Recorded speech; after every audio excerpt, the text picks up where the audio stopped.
food. Hello, boys and girls. I'm going to read you the storybook. It is called Why Epossumondas Has No Hair. Illustrated by Janet Stevens on his tail. And written by Colleen Sally. Let's begin the story. And this is a really good storybook. Boys and girls, you'll love it. Epossumondas. Epossumondas was swinging on the porch. Swing one day when Skunk came pussyfooting by. "Hi, Epossumondas," said Skunk. "Hi, Skunk," said Epossumondas. Skunk and Epossumondas were waving friends, not play together friends. So they waved, and Skunk pranced on by, swishing her thick black and white tail. So there it is. This is Epossumondas, and there's a skunk with the hat. So cute. But you see Epossumondas' tail? No hair. The skunk's tail has hair. See. Epossumondas kept lollygagging there on the porch, thinking and swinging and thinking. He was thinking about tails. Skunks have thick black and white tails, he thought. And foxes have bushy red tails. And even hares have fluffy white powder puff tails. But my tail's just pink and naked and funny looking. You see, there's his tail. You see his tail, boys and girls? Right there? There, that's his tail.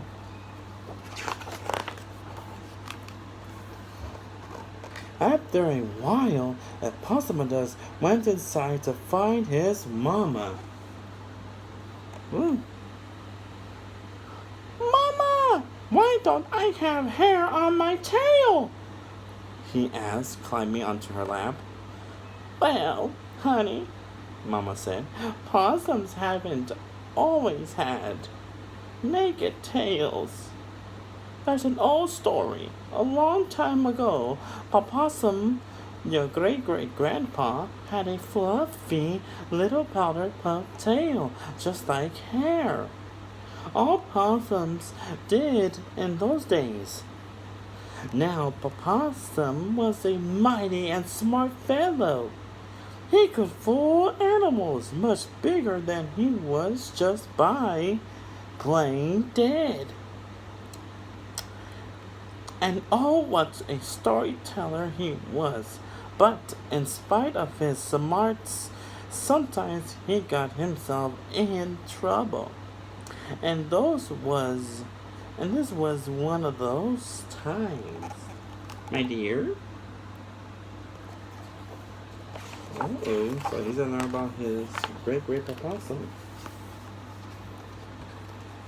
Possum was sleeping peacefully in his cozy bed one morning when roar, Possum got up. "Who is that? Is that your stomach growling and groaning and kicking up a ruckus? Roar. You are one hungry stomach. What is that you want?" "Persimmons." "You say? Well, persimmons you'll get." So he wants persimmon, the stomach. So this is Possum, boys and girls. You see his tail? It's fluffy like a hair, a rabbit. So Possum headed down the road, looking for persimmons. By and by he ran across his friend Hare, and they started jabbering and confabing. "What are you up to, Hare?" asked Possum. "Nothing now," said Hare. He looked tired. "I've been working hard, planting, watering, harvesting." "Wish I had planted something," moaned Possum. "Stomach wishes it too. Hear that rumbling? He's craving persimmons." "Persimmons," Hare said. Sounds good to me too. You know, Bear likes persimmons because they're sweet as honey, so he planted a whole mess of persimmon trees. Oh, wow. So let's see what they're gonna do. Let's see what they are going to do next. Now, Hare wasn't good at climbing trees, but he sure was good at cooking a plant. He figured he could get himself some persimmons and get Possum to do all the work. I'm sure Bear would want you to have some, Possum, Hare said. You can just climb up in the tallest tree and throw those persimmons right down to me. Then you take half and I'll take half. Deal? Before Hare finished speaking, Possum lit out. Hare followed close behind. Uh-oh, they're going to the bear's garden. The bear has persimmons. Let's see what's going to happen next. Oh my goodness, that's a lot of persimmons. Soon Possum was perched on the highest branch in the highest tree, gobbling persimmons after persimmons. What do you say now, stomach? Possum says. Possum cried. Stomach was happy, and Possum was happy too. Between bites, he hanged at the top of his voice. Persimmons, simmons, high up in the tree, plenty enough for Stomach and plenty enough for me. But Hare wasn't happy. Hey, Possum, throw those persimmons down to me. So there's Hare down there, and look at where Possum's doing, eating all the persimmons. And Hare's waiting for him to throw the persimmons down to him. Possum threw one and gobbled three, and in between gobbling he kept right on singing. Persimmons, simmons, high up in the tree, plenty enough for Stomach and plenty enough for me. Hare yelled louder. Come on, Possum, we made a deal. Possum threw one, and he gobbled five, then sang a little louder. Persimmons, simmons, high up in the tree, plenty enough for Stomach and plenty enough for me. Now Hare was mad. All those persimmons for Possum and hardly any for me. He'll be sorry. And Hare hightailed it down the road. That means Hare is about to leave all mad because Possum is not sharing the persimmons with him. You see Hare, boys and girls? He looks really upset. Let's see what happens next. Uh-oh. Now this is interesting.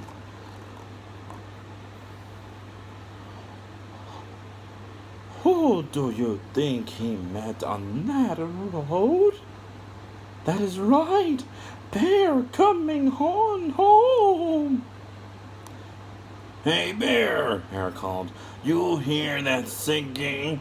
On persimmons. I think maybe there's someone in your persimmons patch. Then he'll skedaddle away. Bear stopped, listened, and then took off, growling and snarling. Uh-oh, Bear doesn't sound happy. Look at his face, witch girls. He doesn't look happy at all. Oh. But Possum was singing so loudly he didn't even hear Bear coming. Bear shook the tallest tree, but Possum just hung on tight and sang out, 3 sentiments more, and then I'll go. Bear shook harder, but Possum hung on tighter and sang out, 2 Simmons more than I'll go.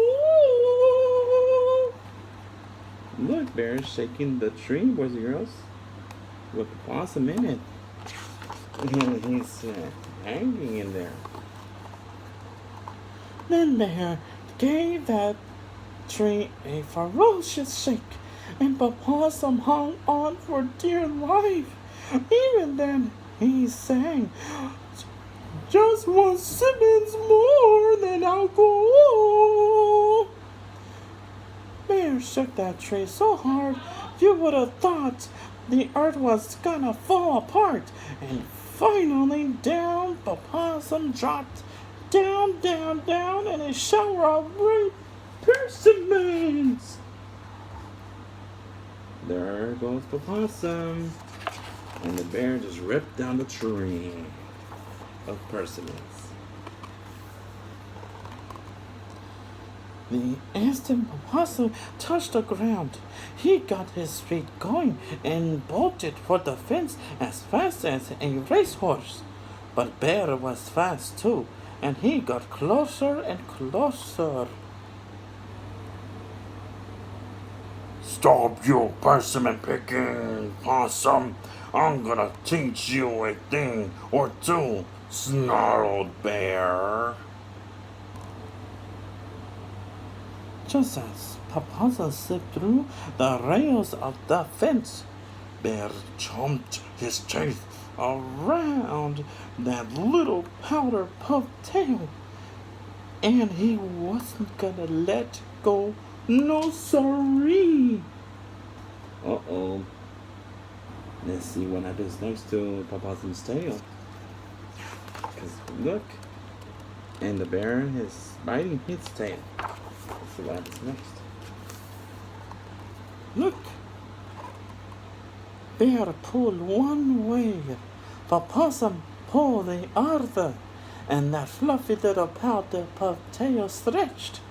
They pulled more, and it stretched more. Why, it was a tail tug of war. At last, poof! Possum was free, so he kept right on going and going all the way home.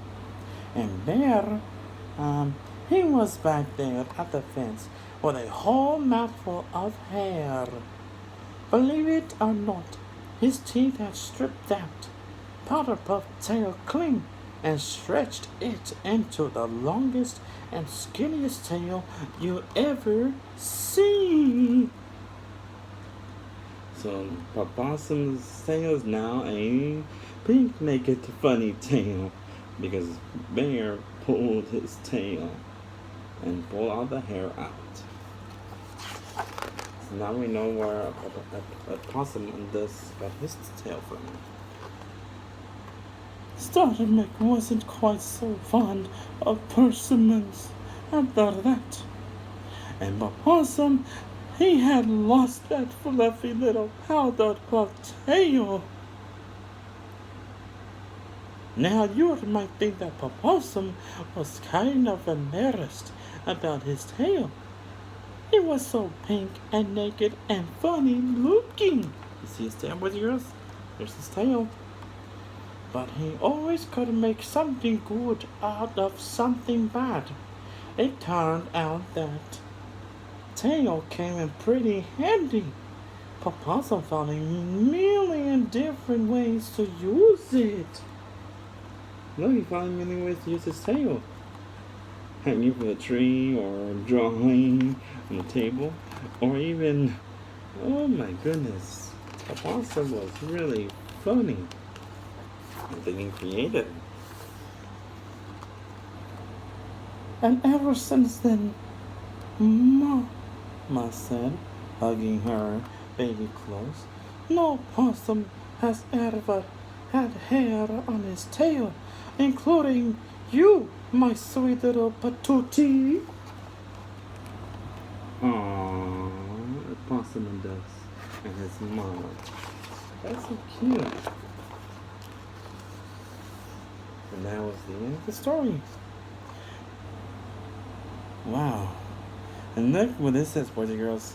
For my girlfriends, and older and younger, who have been steadfast forever, older Sue Turner, Mary J. Howell, Jean Neville, and Joy Lowe, younger Suzanne Turner, Perdine, Jane Howell Button, Lori Benton, and Jan Lee Colling. Yes, for Janet, we couldn't do it without you. J.S. Now, the Epossumondas is with his mama. And that is the end of our story. Wow. This is a very good storybook, boys and girls. Praise for Epossumondas, a treasure, the New York Times Best Review book, silliness to the hilt, outrageous fun, curse reviews, a fun story time choice school library journal, a book since 76 big, an IRA CBC Children's Choice, a Bank Street College of Education Irma Simonton and James H. Black Honor Book, and Oppenheim Toy Portfolio Gold Award winner. So this is a number one book for kids literature books. Kids children's storybooks. That's the end of our story. Well, I love that storybook because it talks about how the way animals were treated in the past. Like a possum does. He's a possum, I know. So like bunnies, they have fluffy tails. Dogs, they have long, hairy tail. Cats, they have very long tail. But possum has a naked pink funny tail. But you always respect the animals, okay? Because sometimes they all have feelings. And sometimes they have a family, either if it's has to be someone that's taking care of them. Just like Mama is taking care of her little patootie, Epossumondas. That's very sweet. All of you all love the storybook.